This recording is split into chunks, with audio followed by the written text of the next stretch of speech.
Warning: this channel may contain content that is graphic or may be a trigger for some. Viewer discretion is advised.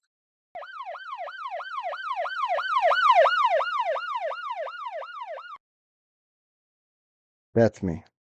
With 19 years in law enforcement, this channel became a mission to help those that are struggling. Enjoy the video.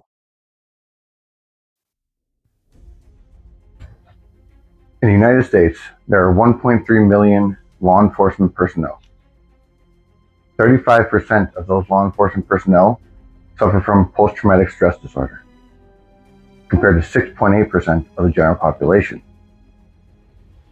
9 to 31% of those law enforcement personnel suffer from some type of depression, versus 6.8% of the general population. Let's look at that 9 to 31%. Why is it that there's only 9 to 31%? And why can't we define it more closely? That's stigma. We are strong. We're too brave. We have to fix problems. We have to keep it on the down low. We don't want to, because if we do, then there's going to be repercussions. Or we don't want to show emotions. There's a plethora of reasons why we have to keep it quiet. We don't want to show emotions. We don't want anybody else to know. We have to suffer in silence. That's why I created this channel. That's why I'm reaching out to you, my brothers and sisters in blue. Welcome to Blue Line Mental Health. In 2024, federal statistics report that 147 law enforcement officers lost their lives in the line of duty. Shockingly, studies indicate that more than twice that number die by suicide each year. The men and women of law enforcement are taking their lives at an alarming rate due to various factors. For every completed suicide, there are 10 attempts. We must support each other and work together to stop the loss of life within our law enforcement family.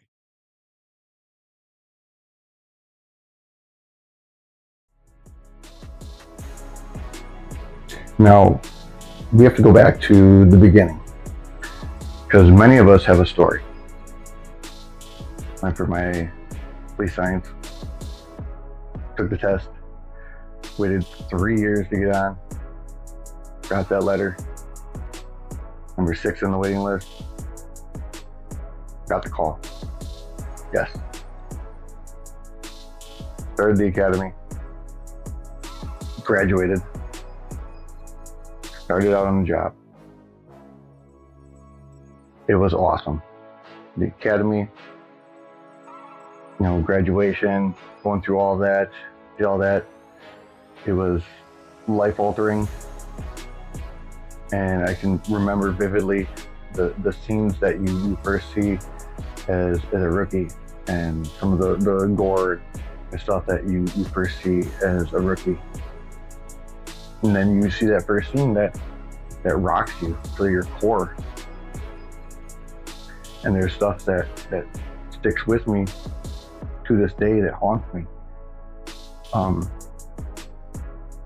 It's more the children stuff that bothers me, but it's something that I live with, because it has to be.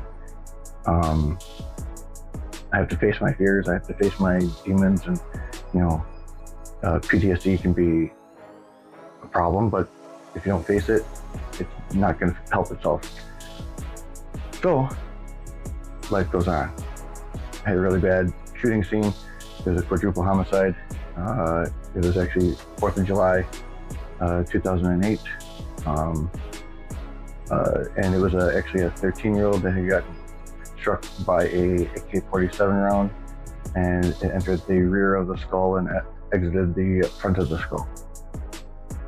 And then I was the one that located mom. Actually found the 13-year-old first and rolled her over to find her that way, and then Blake Fire Department. And I found Mom later that day, and then it was the realization hits you. Well, I only had a year and a half on the street at this point, so it hits you like a ton of bricks. Fast forward a little bit, move forward to 2012, I was hit by a car. Had to have major surgery on my back from being struck by a car on duty. So these traumas just pile up and pile up and pile up and pile up. And in law enforcement, we see trauma over and over and over and over again. And we don't seek help. And I always thought that I had to be strong. I had to be the one to, move forward and keep going on and keep going on. Well, as a result of all those traumas, my first marriage fell apart. My two oldest kids actually blamed me and distanced themselves from me. I fell into complete, utter despair.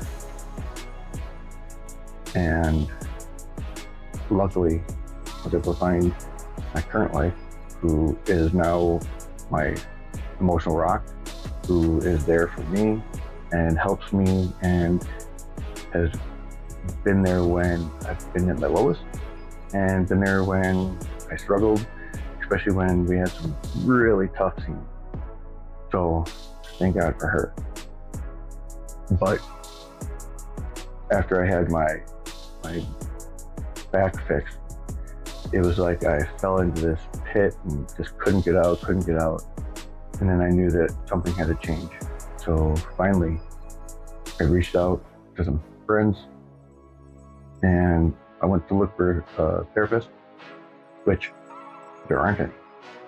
There's none that know us. Law enforcement is very unique. The community is asking for us to look out for everybody else with mental health needs. But who's looking out for us in our mental health needs? Nobody. And that's the problem. And that's why I wanted to reach out to everybody for trying to get the awareness out that we need help too. So this video series that I'm creating is really for you to kind of find the answers and get yourself help if you're anybody that needs that help. We're going to be reaching out to executive command staff. We're reaching out to street level supervisors, officers, their family. We're going to reach out to their children, the doctors that treat us. And we're going to try and find out how we can do everything we can to help each other and make sure that we're looking out for everybody. I got the help I needed, got on the right path, and basically, because I found that there was so little resources, so little help for us, it became my goal to get the awareness and bring light to the fact that we need the assistance. We need people to look out for us. In law enforcement today, we're called upon to answer the call for being a therapist, being a psychiatrist, being a doctor, being a Meals on Wheels, a teacher, a father, a mother. You name it, we wear a number of different hats. Who's there for us when we're hurting and we need assistance? There's very few people. Yes, we have our peer support groups, which I'm a part of for our department. But overall, it's very difficult for us to find quality resources that understand what law enforcement goes through on a daily basis. The ground and pound that we take emotionally is something that they don't understand. So this journey that I'm going to record, if you will hopefully show you guys and show everybody that, there's hope. There's hopefully going to be something coming to help us. And that's my ultimate goal. So join me on this journey. And the first part is to be peer support through interviews, helping those who answer the call. Now, we all know that we answer those calls each and every day, and we're going to find out a way to help each other. We are there for each other. We are always going to be there for each other. You just need to be the one that watches out for the person to your left, the person to your right, and always remember, we are human beings. We bleed red.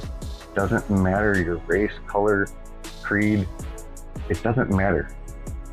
We're human beings. Treat each other with respect, with kindness, and come together. That's all we ask for. So, come along.